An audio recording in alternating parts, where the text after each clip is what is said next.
What would happen if one morning the waters around Taiwan suddenly closed in?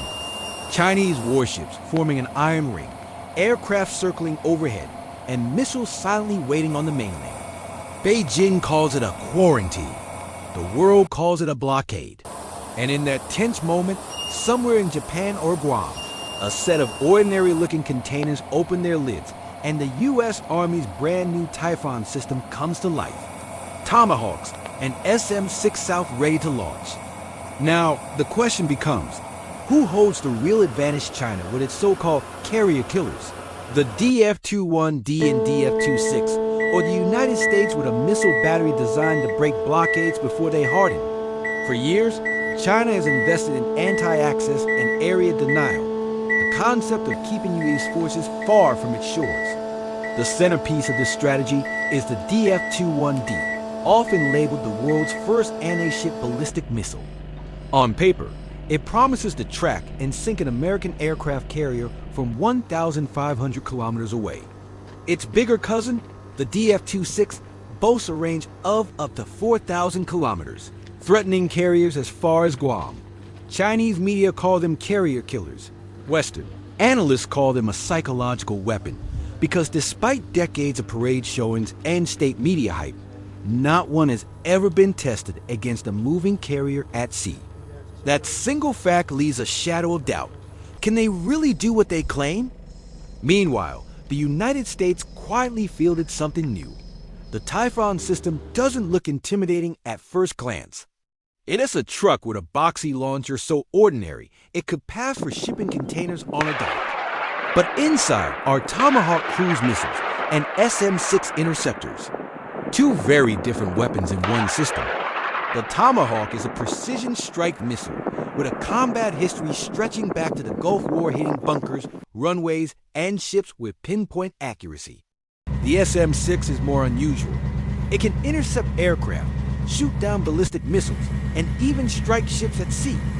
A true multi-role weapon. And when both are loaded into a Typhon battery, the effect is startling. The U.S. can project both offense and defense from the same launcher deployed forward in Allies territory. Now imagine this blockade of ships. Chinese destroyers and frigates line the eastern approaches to Taiwan. Behind them, mainland launchers of DF-21Ds and DF-26s promise to punish any American carrier that dares approach.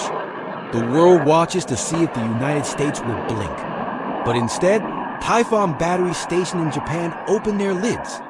Tomahawks launch, flying low over the ocean, weaving around radar coverage, and targeting the Chinese support ships and perhaps even the coastal bases supplying the blockade. At the same time, SM-6 South stand ready to shield Allied aircraft DD-5s, FA-18s, even Japanese and Australian fighters from a sudden ballistic strike. The standoff turns into a missile duel. But here's the paradox. While the DF-21D looks terrifying on charts, it demands near-perfect coordination satellites, radar, over-the-horizon sensors to actually guide a warhead onto a moving target at sea. Each layer is a potential weak point. Destroy the satellites or jam the data links, and the missile becomes a blind spear thrown into the dark. By contrast, Tomahawks and SM-6 South have decades of combat data behind them. They are not theoretical, they have hit ships, intercepted missiles, and shaped campaigns.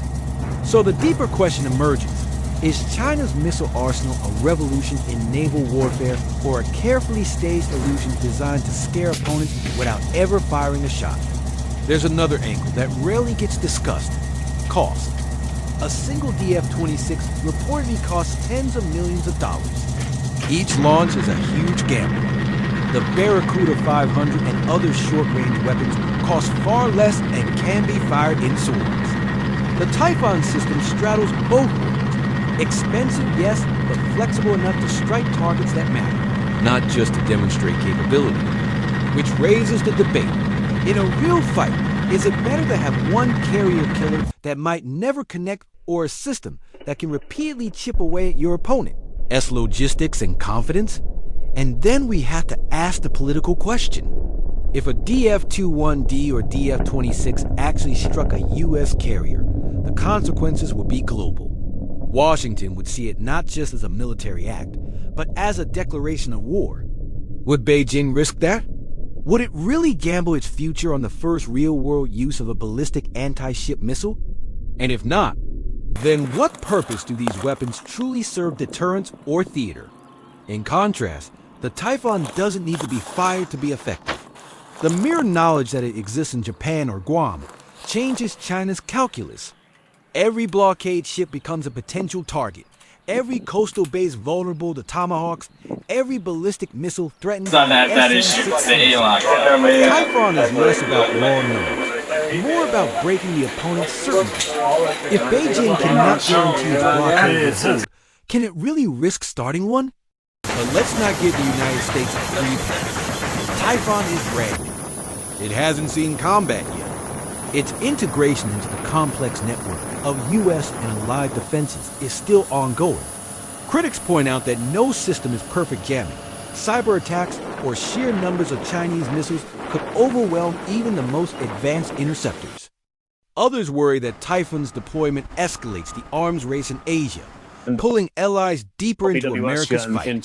So we must ask, is Typhon the perfect answer to China's A2G, or just the next step in a cycle that no one can truly win?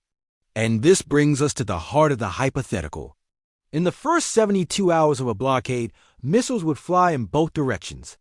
China would test its vaunted DF-21Ds against the layered Aegis plus SM-6 shield. The US would unleash Tomahawks against Chinese logistics and radar stations. Electronic warfare would fill the skies, satellites would be blinded, and the question would shift from who has the better missile to who can keep their network alive. Because in modern war, a missile without a sensor is nothing more than an expensive firework.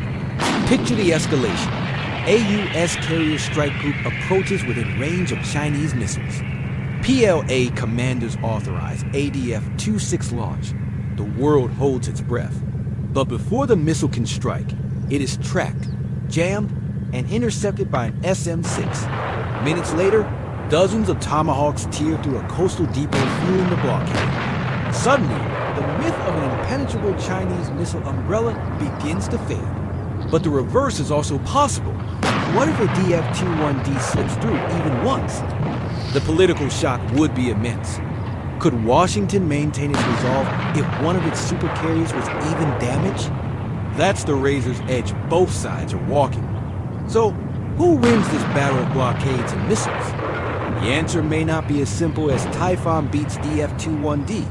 What we see instead is a duel of credibility.